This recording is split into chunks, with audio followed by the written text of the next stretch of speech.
সালাম আলাইকুম। আমার এই ভিডিও বার্তা ঢাকা বিশ্ববিদ্যালয়ের ছাত্র সমন্বয়ক যারা আছেন, একই সাথে কেন্দ্রীয় ছাত্র সমন্বয়ক যারা আছেন, যারা বিগত গণবিপ্লবে নেতৃত্ব দিয়েছেন, তাদের সবার প্রতি আপনাদের প্রতি আমাদের ভালোবাসা, কৃতজ্ঞতা, শ্রদ্ধা আজীবন বহাল থাকবে। আপনারা আমাদের গণবিপ্লবের নেতা ছিলেন, আপনাদেরকে সম্মান করি, ভালোবাসি।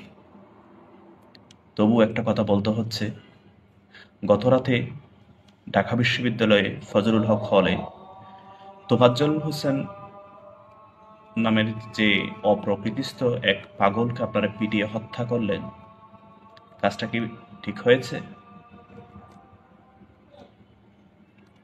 তার বাবা মা নেই, ভাই নেই, সে তার প্রেমিকা হারিয়েছে। এত চাপ সে একসাথে নিতে পারেনি, ব্রেন নষ্ট হয়ে গেছে। আপনারা তাকে পিটিয়ে হত্যা করলেন। আমরা ভিডিওগুলো দেখেছি, তাকে কিভাবে হত্যা করা হয়েছে, কি নির্মমভাবে। আবরার ফাহাদকে খুন করা হয়েছিল, হত্যা করা হয়েছিল, আপনারা তোফাজ্জলকে হত্যা করলেন। একইভাবে বিশ্বজিৎকে হত্যা করা হয়েছে এই ছাত্ররাই, কেউ ছাত্রলীগ, কেউ ছাত্র সমন্বয়ক। কবি আল মাহমুদ ঢাকা বিশ্ববিদ্যালয় এরিয়াকে, ঢাকা বিশ্ববিদ্যালয়কে ডাকাতের গ্রাম বলেছিলেন। তো আমরা কি এখন ঢাকা বিশ্ববিদ্যালয়কে খুনের গ্রাম বলবো, খুনের গ্রাম বলবো? তার বিরুদ্ধে অভিযোগ এসেছে সে চুরি করেছে। সে যদি চুরি করেও থাকে, তাহলে তারকে মৃত্যুদণ্ড কেন দিবেন? তার শাস্তি দেওয়ার আপনারা কে? দেশে কি আইন আদালত নেই? নিজেদের হাতে কেন আইন তুলে নিলেন? মেরেছেন তো মেরেছেন, এমনভাবে মেরেছেন তার বেঁচে থাকার ন্যূনতম সুযোগও তাকে দিলেন না। আপনাদের বিরুদ্ধে একটা অভিযোগ এসেছে, আপনারা নাকি চাঁদা দাবি করেছেন। সম্ভবত তোফাজ্জলের মামাতো বোন সেই এই অভিযোগটা করেছে। আপনারা ৩৫,০০০ টাকা তার মামার কাছ থেকে চাঁদা চেয়েছেন। আপনারা বিগত সরকার কিংবা তার আগের সরকার যারা ছিল, তাদেরকে চাঁদাবাজ বলে তকমা দিয়ে নিজেদের রাজনৈতিক দলকে এক্সপ্লোর করতে চেষ্টা করছেন। তো আপনারাও কি চাঁদাবাজের পথে যাচ্ছেন? তো আপনারাও তো দেখলাম আপনাদের পূর্বসূরির মতো, বাংলাদেশের পূর্বসূরি যারা রাজনৈতিক ব্যক্তিবর্গ আছেন, তাদের মতো চাঁদাবাজের দিকে যাচ্ছেন। দেখুন, এই বিপ্লবটা শুধু আপনারা একা করেননি। আপনাদের সাথে আপনাদের বড় ভাই, বাবা, রাজনৈতিক ব্যক্তিবর্গ, অরাজনৈতিক চাকরিজীবী, রিক্সাওয়ালা, চা শ্রমিক, দিনমজুর, চোর, বাটপার সবাই একসাথে আপনাদের সাথে হাতে হাত মিলিয়েছিল, কণ্ঠে কণ্ঠে মিলিয়েছিল। সবাই চেয়েছিল স্বৈরাচার পতন হোক, রাজনৈতিক পট পরিবর্তন হোক। আপনাদের একার দ্বারা সরকার পতন হয় নাই। আপনারা মনে করেছেন সরকার পতন ঘটিয়ে অনেক কিছু করে ফেলছেন। আসলে আপনারা অনেক কিছু করতে পারেননি, আপনাদের দ্বারা হয়নি। আপনারা হয়তো ব্যানার হিসেবে সামনে ছিলেন, আপনাদের পেছন আমরা ছিলাম। হয়তো এখন অস্বীকার করবেন, অসুবিধা নেই, বল আপনাদের দখলে, আপনারা শূন্য মাঠে গোল দিতে পারেন, অসুবিধা নেই। তবে একটা জিনিস স্মরণ রাখুন, মুক্তিযুদ্ধ চলাকালীন সময়ের যে চার খলিফা, নিশ্চয়ই জেনে থাকবেন, আপনারা মেধাবী স্টুডেন্ট।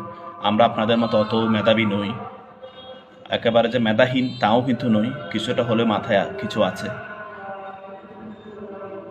মুক্তিযুদ্ধকালীন চার খলিফা এরা কোথায়? এদের খবর কে রাখে?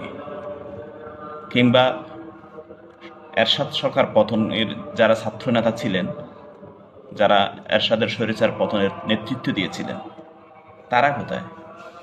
তাদেরকে কে মনে রেখেছে?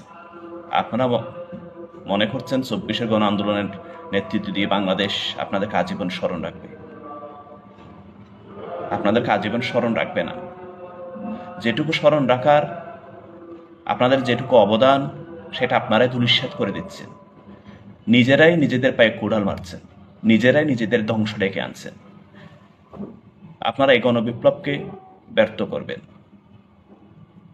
মন্দির হামলা, মাজার ভাঙচুর, তারপর আপনার বিভিন্ন ধরনের যে আন্দোলন হচ্ছে, হত্যাকাণ্ড হচ্ছে,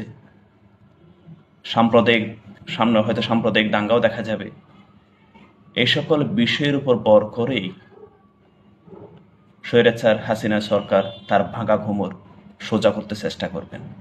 তিনি যদি তার ভাঙা কোমর একবার সোজা করে দাঁড়াতে পারেন, বাংলাদেশের রাজনৈতিক ব্যক্তিবর্গের যা ক্ষতি হওয়ার ওটা তো হচ্ছেই, আগে বিগত সময়ে হয়েছে, এখনো হবে, হয়তো ভবিষ্যতেও হবে। রাজনৈতিক ব্যক্তিবর্গ তাদের এই মামলা হামলা, জেল জুলুম মোকাবেলা করতে প্রস্তুত। তারা এগুলো করে আসছে, ভবিষ্যতেও হয়তো করবে। কিন্তু বিগত হাসিনা সরকার, ফ্যাসিস্ট হাসিনা যদি কোমর সোজা করে দাঁড়াতে পারে, রাজনৈতিক ব্যক্তিবর্গের চাইতে আপনাদের ক্ষতি বেশি হবে, ছাত্র সমাজের ক্ষতি বেশি হবে। আপনারা আমাদের ছোট ভাই, আমরা আপনাদের ভালোবাসি, সম্মান করি, আপনাদের নেতৃত্বের প্রশংসা করি এবং আমরা আপনাদের নেতৃত্বকে আজীবন স্মরণে রাখতে চাই। আমাদের অনুরোধ, আপনারা আপনাদের যে ইমেজ আমাদের কাছে তৈরি হয়েছে সেই ইমেজটা নষ্ট করবেন না। আমরা সেই ইমেজটা বুকে লালন করতে চাই। আমরা আপনাদেরকে আজীবন ভালোবাসতে চাই, আজীবন শ্রদ্ধার চোখে দেখতে চাই। দয়া করে নিজেদের গায়ে নিজেরা খালি ঢালবেন না। একটু সচেতন হন, নিজেদের মধ্যে ছাত্রলীগের কেউ যেন ঢুকে যেতে না পারে। হ্যাঁ, যে হত্যাকাণ্ডটা ঘটেছে, যে জালাল নামে যে ছেলেটি নেতৃত্ব দিয়েছে, সে এবং তার সহযোগীরা ছাত্রলীগের কর্মী ছিল। আমার প্রশ্ন হচ্ছে, তারা আপনাদের সাথে কিভাবে ঢুকেছে, আপনাদের কাছে কিভাবে ঢুকেছে? তারা হলে ফিরল কি করে? তাদেরকে হলে ফেরার সুযোগ করে দিয়েছে কারা? নিশ্চয়ই আপনাদের কেউ কেউ করে দিয়েছে। এগুলো একটু যাচাই করবেন, তাদেরকে জবাবদিহিতার আওতায় আনবেন, একটু সতর্ক হন। আমরা সবাই মিলে বাংলাদেশকে আমরা সবাই মিলে করতে চাই।